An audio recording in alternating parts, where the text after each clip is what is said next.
materia, como decimos, de inversión. Bien, pues para eso tenemos con nosotros ahora mismo a Sol Hurtado de Mendoza, es directora general de España y Portugal de BNP Paribas Asset Management. Sol, muchísimas gracias por acompañarnos. Muchísimas gracias a vosotros. Bueno, Sol, decíamos, ¿no? Inflación, subidas de tipos de interés.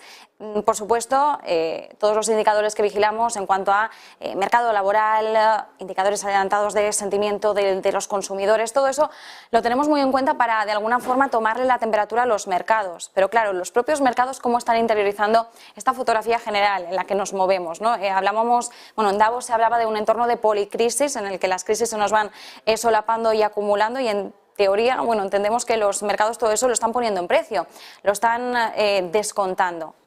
¿Cómo navegáis vosotros en estas aguas? Sí que es verdad que los mercados están descontando y probablemente son más optimistas que lo que los datos están reflejando, ¿no?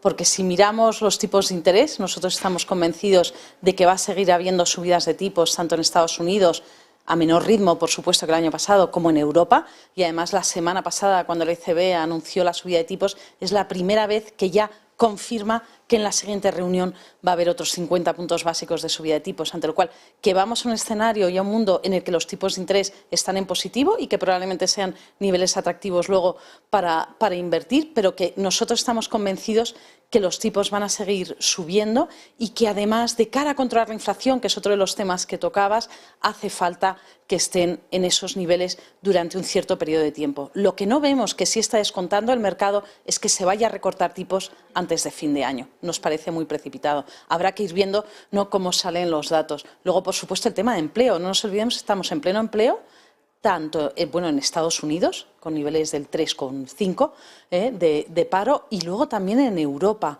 Entonces, por ese lado, el mercado laboral está muy fuerte. Pero el principal objetivo de los bancos centrales es controlar la inflación. Y sí que es verdad que la inflación subyacente está bajando en Estados Unidos, pero en Europa todavía sigue muy alto, ¿no? Y además el mercado descuenta inflaciones para cierre de año en Europa, por ejemplo, de un 2,2%, mientras que Banco Central Europeo ya dice que por lo menos será un 3 y pico %. Entonces, por eso es verdad que hay disparidad entre lo que descuenta el mercado y lo que están diciendo los bancos centrales y las autoridades.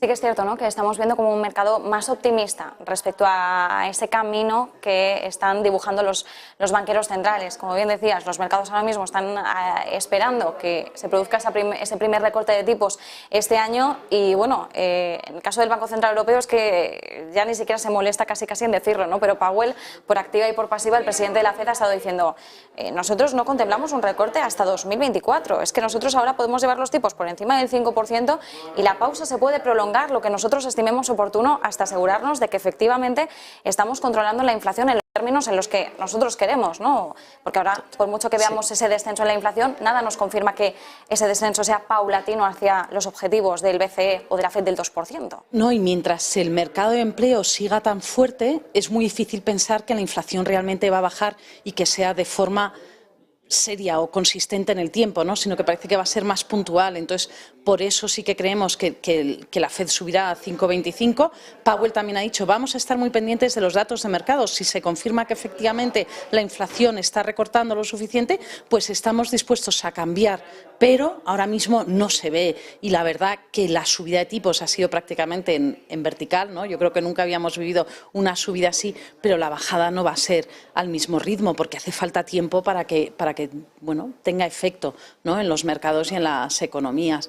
Pero yo creo que luego también es interesante, y había, ¿no?, antes de empezar esta charla justo habías comentado el tema de China, ¿no? Creemos que también otra de las cosas que está cambiando en el mercado en el año 2023 es precisamente en China y el hecho de que ya lo que son la política de COVID-0 ya no esté en vigor allí, pues va a hacer que la economía china probablemente nos dé la sorpresa de que crezca a mayor ritmo de lo que están descontando los mercados. Desde luego, una reapertura del gigante asiático que hay que tener en cuenta y además cómo van a intentar poner en marcha lo antes posible de nuevo ese motor, ¿no?, del consumo interno, después de haber visto esa demanda interna tan mermada en estos últimos años debido al bloqueo. Si ya entramos un poquito más en materia de inversión, ¿dónde estáis poniendo el foco vosotros ahora mismo en la estrategia, ¿no?, a seguir?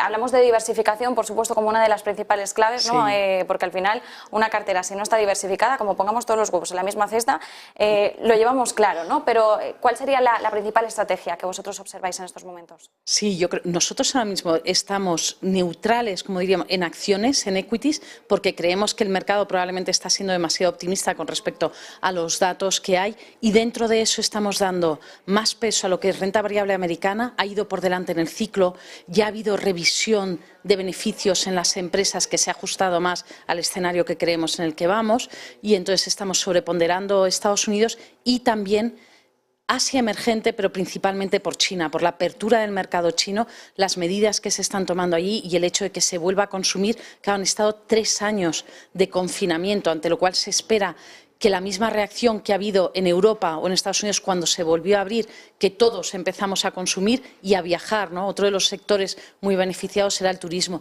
Y no solo allí, en el área alrededor de China, sin lugar a dudas, pero también aquí en Europa y también en Estados Unidos. Entonces, eso sí. Y luego yo creo que el gran cambio es que otra vez se puede invertir a tipos de interés positivos, que parece que no es lo normal. Era lo normal y lo lógico. Dices, oye, yo te dejo mi dinero, ¿me darás algún tipo de interés? Bueno, llevábamos tantos con tipo de interés en negativo que nos habíamos acostumbrado, ¿no? Pero el hecho de poder invertir a muy corto plazo, ya teniendo tipo de interés positivo, pues vemos interés sin lugar a duda en lo que es la renta fija también. Y ahí estamos más positivos en deuda corporativa europea de grado de inversión, de buena calidad, porque creemos que están pagando lo suficiente, tiene liquidez suficiente en el mercado y que si viene cualquier susto de mercado estás más protegido que en otras partes de la renta fija.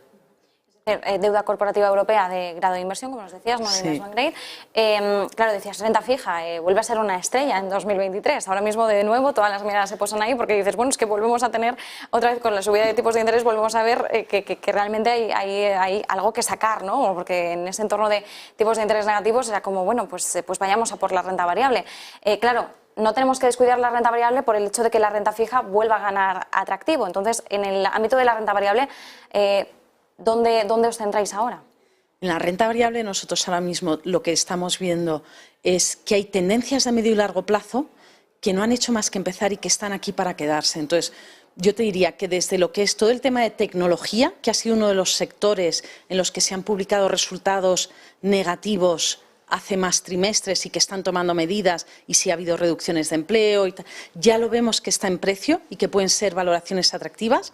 Entonces, por ejemplo, ahí puedes invertir en fondos como BNP Paribas Disruptive Technology. Oye, tecnologías disruptivas está teniendo un muy buen comportamiento y yo no conozco ninguna empresa que te diga que va a reducir la inversión en temas de tecnología, y ahí entra desde ciberseguridad, que yo creo que va a ir cada vez a más, a lo que es inversión en la nube, todo lo que sea en la nube, inteligencia artificial, que lo hemos visto continuamente en las noticias. Entonces, yo creo que son toda una parte de subsectores o áreas o temas que son muy interesantes. Consumo, como bien has mencionado, consumo está teniendo un comportamiento, no hemos hablado del mes de enero de 2023, pero también es anómalo, o sea, ha subido a un ritmo que no es normal, pero consumo es muy atractivo y ahí tienes Consumer Innovators.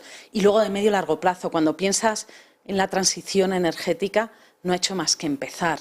Y si hemos visto algo con el conflicto Rusia-Ucrania, es que realmente afecta no solo a la independencia energética, sino a la seguridad energética. Y ha quedado muy claro que tanto la Unión Europea como Estados Unidos están tomando medidas para que haya cada vez más inversión en energías renovables. Entonces, yo creo que eso es muy interesante. Y luego tienes el tema de economía circular, ¿no? También, si tenemos, los recursos son limitados en el mundo, pues vamos a intentar favorecer todo lo que sea economía circular, y ahí se puede hacer también inversión vía ETF, el BNP Paribas Easy Circular Economy. O sea que yo creo que hay temas de medio y largo plazo que hay que tener siempre, sabiendo que pueden ser volátiles, pero que yo creo que lo importante es estar bien perfilado, ¿no? Y decir, oye, si invierto a medio y largo plazo, bueno, pues no me dejo asustar por los movimientos de mercado. Exacto, no dejarnos asustarnos por los movimientos o los ruidos cortoplacistas, que siempre es lo que más sobresaltos puede provocar. Pero como bien decías, la ciberseguridad, también tema muy importante, en medio del entorno geopolítico en el que nos movemos, va a crecer a un ritmo exponencial seguramente, y bueno, economía circular, como nos decías, transición energética, consumo, son grandes temáticas, grandes áreas de inversión que tenemos que vigilar, como decimos, en la parte de la renta variable. Así que Sol Hurtado de Mendoza, directora general en España y Portugal de BNP Paribas Asset Management, muchísimas gracias. 1.000.000 de gracias a ti. Gracias. Pues nosotros nos quedamos con